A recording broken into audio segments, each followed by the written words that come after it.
جو بہت بڑی جنگ ہوئی تھی مسیلمہ کذاب کے خلاف، جو جھوٹا مدعی نبوت تھا، اس میں چونکہ بہت سے صحابہ بھی شہید ہوئے تھے، بہت سے حافظ قرآن صحابہ شہید ہوئے تھے، تو کہتے ہیں کہ اس کے فوراً بعد حضرت بکر صدیق نے ایک روز مجھے پیغام بھیج کر بلوایا۔ میں ان کے پاس پہنچا تو وہاں حضرت عمر رضی اللہ عنہ بھی موجود تھے۔ حضرت ابو بکر نے مجھ سے فرمایا کہ عمر نے ابھی آ کر مجھ سے ایک بات کہی ہے کہ جنگ یمامہ میں قرآن کریم کے حفاظ کی ایک بڑی جماعت شہید ہو گئی ہے، اور اگر مختلف مقامات پر قرآن کریم کے حافظ اسی طرح شہید ہوتے رہے تو ایسا نہ ہو کہ قرآن کریم کا ایک بہت بڑا حصہ جو ہے وہ کہیں ناپید نہ ہو جائے، لہٰذا میری رائے یہ ہے کہ آپ اپنے حکم سے قرآن کو جمع کروانے کا کام شروع کر دیں۔ میں نے عمر سے کہا کہ جو کام حضرت صلی اللہ علیہ وسلم نے نہیں کیا وہ ہم کیسے کریں؟ عمر رضی اللہ عنہ نے جواب دیا کہ اللہ کی قسم یہ کام بہتر ہی بہتر ہے۔ اس کے بعد عمر مجھے بار بار کہتے رہے، یہاں تک کہ مجھے بھی اس پر شرح صدر، یعنی میرا دل بھی اس پہ اطمینان ہو گیا کہ یہ کام کرنا ہی چاہیے۔ کہتے ہیں کہ اب میری رائے بھی وہی ہے جو عمر کی رائے ہے۔ اس کے بعد حضرت بکر رضی اللہ عنہ نے مجھ سے فرمایا کہ تم نوجوان اور سمجھدار آدمی ہو، ہمیں تمہارے بارے میں کوئی بدگمانی نہیں ہے، تم رسول اللہ صلی اللہ علیہ وسلم کے سامنے بھی کتابت وحی کا کام بھی کرتے رہے ہو، لہٰذا تم ہی قرآن کریم کی آیتوں کی تلاش کر کے انہیں جمع کرو۔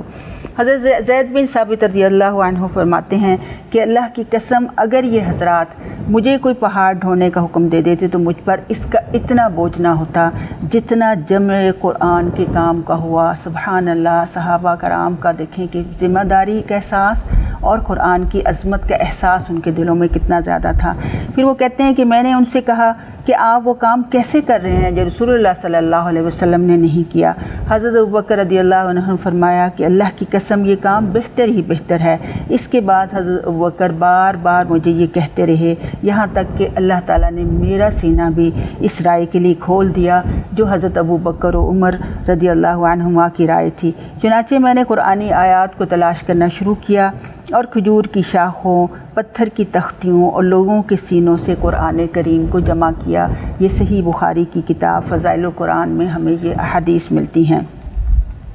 اس موقع پر یہ بہت زیادہ ضروری ہے کہ ہم یہ دیکھیں کہ حضرت زید بن ثابت نے پھر کس طریقے سے اس قرآن کو جمع کر کے کس طرح سے اس کو مرتب کروایا۔ اس میں دیکھیں کہ ہم یہ پہلے بھی سیکھ چکے ہیں کہ وہ خود بھی حافظ قرآن تھے، اس لیے وہ اپنی یادداشت سے بھی پورا قرآن لکھ سکتے تھے، اور اس کے علاوہ سینکڑوں حفاظ بھی اس وقت موجود تھے اور ان کی ایک جماعت بنا کر بھی قرآن کریم لکھا جا سکتا تھا۔ اور پھر لیکن اس کے لیے آپ دیکھیں کہ احتیاط کس قدر حضرت زید بن ثابت نے کی کہ انہوں نے صرف کسی ایک طریقے پر بس نہیں کیا کہ صرف اپنی یادداشت پر بس کرتے یا دیگر حفاظ کرام کی یادداشت پر بس کرتے، بلکہ اس میں انہوں نے تمام ذرائع سے بیک وقت کام لیا۔ اس وقت تک کوئی آیت اپنے صحیفوں میں درج نہیں کی جب کہ اس کے متواتر یعنی مختلف سند سے ثابت ہونے کی تحریری اور زبانی شہادتیں نہیں مل گئیں۔ اس کے علاوہ نبی صلی اللہ علیہ وسلم نے قرآن کریم کی جو آیات اپنی نگرانی میں لکھوائی تھیں وہ بھی مختلف صحابہ کرام کے پاس موجود تھیں۔ حضرت زید نے انہیں ایک جگہ اکٹھا کیا تاکہ ایک نیا نسخہ انہی سے نقل کیا جائے۔ پھر اس لیے اس کے لیے پہلے اعلان عام کیا کہ جس شخص کے پاس قرآن کریم کی جتنی بھی آیات لکھی ہوئی موجود ہوں وہ حضرت زید کے پاس لے آئے، اور جب کوئی شخص ان کے پاس قرآن کریم کی کوئی لکھی ہوئی آیت لے آتا تو وہ اس کو 4 طریقوں سے اس کی تصدیق کرتے تھے۔ سب سے پہلے تو اپنی یادداشت سے اس کی توثیق کرتے، پھر حضرت عمر رضی اللہ عنہ جو خود بھی حافظ قرآن تھے، اور روایات سے ثابت ہے کہ حضرت بکر رضی اللہ عنہ نے ان کو حضرت زید بن ثابت کے ساتھ لگا دیا تھا، اور جب کوئی شخص کوئی آیت لے کر آتا تو حضرت زید اور حضرت عمر رضی اللہ عنہما دونوں مشترک طور پر اس کو وصول کیا کرتے تھے۔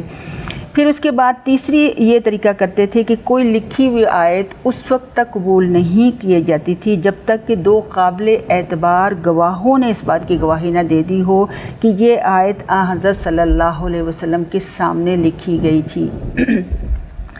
پھر اس کے بعد ان لکھی ہوئی آیتوں کا ان مجموعوں کے ساتھ مقابلہ کیا جاتا تھا جو مختلف صحابہ کرام نے تیار کر رکھے تھے، یعنی اس طرح سے بہت ہی احتیاط سے کام لیا گیا۔ اسی وجہ سے اس میں کسی قسم کی پھر کوئی غلطی کی گنجائش نہیں، اور یہ بھی آپ دیکھیں کہ اللہ رب العالمین نے کس طریقے سے پھر اپنے بندوں سے اس کی حفاظت کا کام جو ہے وہ لیا۔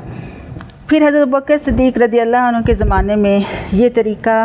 تو حضرت زید بن ثابت کے اس ارشاد سے بھی ہم اس کو بڑی اچھی طرح سے سمجھ سکتے ہیں کہ سورہ براءہ جس کو سورۃ التوبہ بھی کہتے ہیں، اس کی آخری آیات جو ہیں لقد جاءکم رسول من انفسکم، یہاں سے لے کر کہتے ہیں کہ مجھے یہ صرف حضرت ابو خزیمہ رضی اللہ عنہ کے پاس ملی، ان کے سوا کسی اور کے پاس نہیں ملی۔ اس کا مطلب یہ نہیں تھا کہ یہ آیتیں سوائے حضرت ابو خزیمہ کے کسی اور کو یاد نہیں تھیں یا کسی اور کے پاس لکھی ہوئی نہیں تھیں، اور ان کے سوا کسی کو ان کا جزء قرآن ہونا معلوم نہیں تھا، بلکہ مطلب یہ ہے کہ جو لوگ نبی صلی اللہ علیہ وسلم کے لکھوائی ہوئی آیتیں لے کر آ رہے تھے، ان میں یہ آیتیں سوائے حضرت ابو خزیمہ کے سوا کسی کے پاس نہیں ملی۔ اور پھر یہ کہ یہ تو سب یہ جزء قرآن تو تھی ہی، اس لیے کہ جو مختلف حفاظ قرآن صحابہ تھے ان کو یاد تھیں اور وہ لکھی جا رہی تھیں، لیکن نبی صلی اللہ علیہ وسلم کے زمانے میں اور ان کی نگرانی میں لکھی ہوئی جو آیات تھیں، یہ آیات صرف حضرت ابو خزیمہ کے پاس ملی اور کسی اور کے پاس نہیں۔ اس طرح سے حضرت زید بن